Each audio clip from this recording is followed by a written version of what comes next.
अनुराग ठाकुर जी को कहा गया है कि 99 बार गाली खा करके आओ आप सदन में, तब आप मंत्री बनोगे। जिसको जाति को लेकर के शिकायत और दिक्कत और परेशानी हो, उसे आज ही किताब खरीद लेनी चाहिए मंडल कमीशन की और उसकी प्रस्तावना पढ़नी चाहिए। और प्रस्तावना के साथ साथ हमारे संविधान की प्रस्तावना भी पढ़नी चाहिए। भारतीय जनता पार्टी के लोग घबराए हुए पीडीए की लड़ाई से, ये पीडीए से घबराए हुए हैं। अरे भाई, दिल्ली वालों ने लखनऊ वालों को कच्चा दिया और लखनऊ वालों ने दिल्ली वालों को कच्चा दिया, और उसके लिए सब सर एक दूसरे से मार रहे हैं कि आखिर गच्चा किसने किसको दिया। प्रधानमंत्री ने अनुराग ठाकुर की स्पीच को एंडोर्स किया है कल, और कहा है कि बहुत अच्छी स्पीच है। हाँ, और कहा सबको सुनना चाहिए। मेरी क्या जवाब देंगे? डर्टी पॉलिटिक्स का राज खोल दिया है। मेरे पत्रकार साथियों, मैं सबसे पहले तो अवधेश प्रसाद जी का आज जन्मदिन है, उनको बहुत बहुत शुभकामनाएं। वो और ऊंचाई पे जाएं, स्वास्थ्य बेहतर हो, स्वास्थ्य बेहतर हो, स्वस्थ रहें। देखिए, ये जाति का सवाल कोई नया नहीं है। जाति का सवाल बहुत पुराना है। मैं उन बातों में नहीं जाना चाहता हूं। आप हमारे वो साथी हैं जो हर एक पे नजर रखते हैं, और एक समय ऐसा आया था उत्तर प्रदेश के सदन में जहां शूद्र को लेकर के बहुत सी चर्चा शुरू हो गई थी।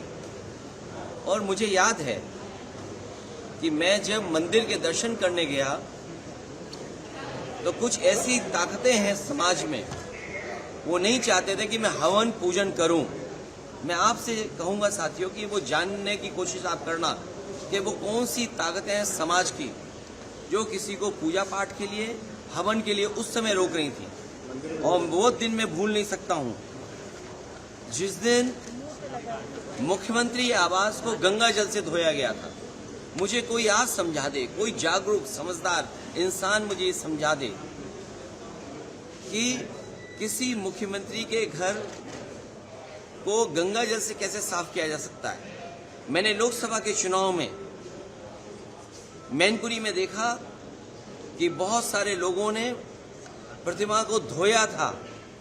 अगर ये सब बातें मैं भूल जाऊं एक बार को, लेकिन उसके बाद मैं कन्नौज में उस मंदिर में गया था जिस मंदिर में जाकर के पहली बार मैं चुनाव जीता था, और मेरे वहां आने के बाद मंदिर धोया गया था।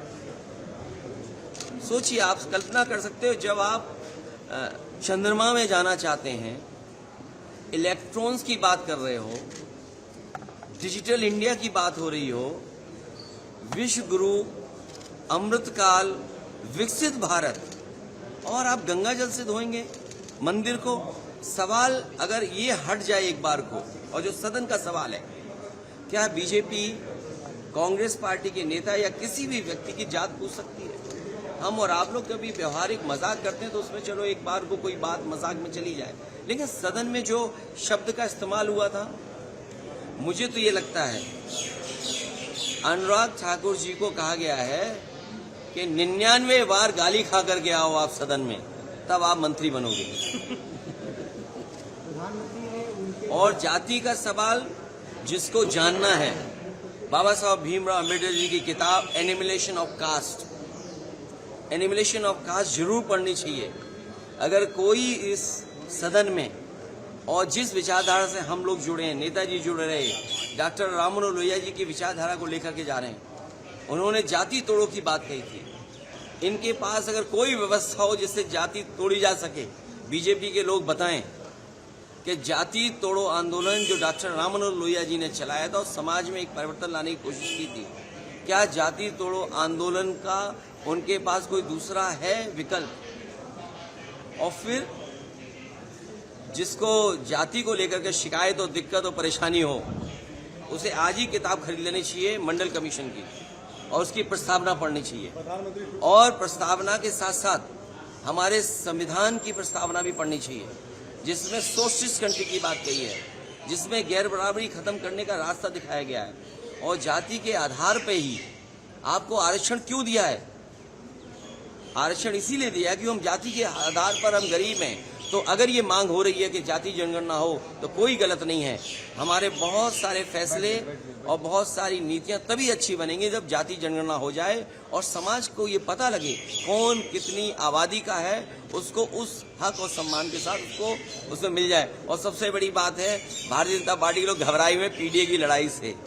ये पीडीए से घबराए हुए हैं क्योंकि एनडीए को अगर किसी ने पटका है तो पीडीए ने पटका है। और जो लोग कहते थे एम बाई गठबंधन, हमारे पीडीए ने एम बाई को हराने का काम किया है। इसका जवाब उनके पास नहीं है। सर, प्रधानमंत्री जो अपलोड कर रहे हैं अनुराग ठाकुर के स्टेटमेंट को, उस पर कुछ कहेंगे? उनके लिए कहा है कि वो 99 बार इस तरह का कहें सदन में तब वो मंत्री बनेंगे। सर, एंटी कन्वर्जन अब मैं पत्रकार साथियों से हाथ जोड़ूंगा। कल भी मैंने कहा कि आप मुख्यमंत्री से क्या उम्मीद करोगे, उससे कोई और उम्मीद कर सकते हैं आप? सर, इधर आप कोई उम्मीद ये कर सकते हैं कि किसानों की आय दोगुनी करेंगे? क्या उनसे उम्मीद कर सकते हैं कि आज के जमाने के हिसाब से किसान के लिए वो मंडी बनाएंगे? जितने बड़े पैमाने पर नौजवान बेरोजगार हैं, क्या उनको नौकरी देने का बात कहेंगे? अरे जिन्होंने बिजली को महंगा कर दिया हो, बिजली के कारखाने पूरे न किए हों, उत्तर प्रदेश को बर्बाद कर दिया हो, और उनसे क्या उम्मीद करोगे? क्योंकि वो ध्यान हटाना चाहते हैं। कभी तख्ती लगवाते फिर रहे हैं, कभी फिर वो ऐसे कानून ला रहे हैं। अरे छुआछूत के खिलाफ भी कोई काम करेंगे। और फिर सरकार, ये जानते हैं आप, अगर इंटर कास्ट शादी करते हैं तो आपको मदद करती है सरकार। आप इंटर रिलीजन करते हैं तो यूपी की सरकार मदद करती थी। तो इसी सरकार से पूछो कि पिछले 6 साल से जो पॉलिसी बनी हुई थी कि इंटर कास्ट, इंटर रिलीजन शादी में सरकार मदद करेगी, तो ये बताएं कि सरकार मदद करेगी कि वो भी खत्म कर दिया कानून? तो ये केवल योगी आदित्यनाथ जी ने कहा कि आप चर्चा को गच्चा दे दिया। अरे भाई, दिल्ली वालों ने लखनऊ वालों को गच्चा दिया और लखनऊ वालों ने दिल्ली वालों को गच्चा दिया, और उसके लिए सब सर एक दूसरे से मार रहे हैं कि आखिरकार गच्चा किसने किसको दिया।